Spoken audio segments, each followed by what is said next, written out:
لیکن آج کل کے دور میں پھر بھی مائنورٹیز اپنے آپ کو اتنا انسیف کیوں سمجھتے ہیں؟ دیکھیے مائنارٹیز کے معاملے میں تو جمہوریت کی ماں برطانیہ جو ہے وہاں بھی وہ گنجے متعصب، اور ابھی آپ نے نیوزی لینڈ میں دیکھا، کبھی جرمنی میں، کبھی فرانس میں، امریکہ میں مسلمانوں پر، مسلمان عورتوں پر حملے ہوتے رہے ہیں، قتل و غارت گری لوگ کرتے رہتے ہیں۔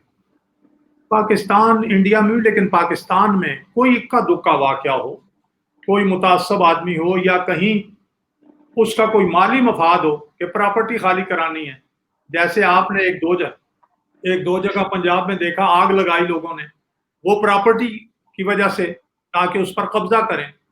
ویسے ہمارے پاکستانیوں میں مسلمان جو ہیں وہ اپنی جگہ، لیکن تعصب کم ہے۔ اور پھر بالخصوص اس حوالے سے میں نواز شریف صاحب کا ضرور ذکر کروں گا کہ انہوں نے جب بہت سے ہندو انڈیا مائیگریٹ کر رہے تھے 2005 سے 12-13 تک، تو جناب نواز شریف آئے تو انہوں نے اس وقت وہاں پیپلز پارٹی کی گورنمنٹ تھی، اس کے ساتھ تعاون کیا تو وہ مائیگریشن رک گئی۔ انہوں نے تو بلکہ جا کے یہاں تک ایک دیوالی کی تقریب میں کراچی میں موجود تھا، یہ کہا کہ میرے پاس اگر کوئی مقدمہ آئے اور مسلمان ظالم ہو اور اقلیت کا پاکستانی مظلوم، تو میں مظلوم کا ساتھ دوں گا، یہی حکم ہے اب۔ تو ان کے دور میں اقلیتوں کے لیے بہت کام ہوا۔ سر فائنل کوشچن، آپ کیونکہ پارٹی میں بہت پرانے ہیں، آپ کی کافی زیادہ اس پہ ایک نظر بھی ہے پارٹی کے معاملات میں، اور پاکستان مسلم لیگ نواز کافی ایک بہت بڑی پارٹی ہے پاکستان کی۔ آج الحمدللہ۔ کل بہت ساری باتیں ہو رہی ہیں کہ کون who will be the next leader, آپ اس کے بارے میں کیا تجزیہ دیں گے؟ دیکھیے لیڈر تو عوام کی سپورٹ، عوام کی پذیرائی، عوام کی پسندیدگی سے ہوتا ہے، اور وہ ہوتا ہے جو اسے جب موقع ملے تو وہ ڈیلیور کرے۔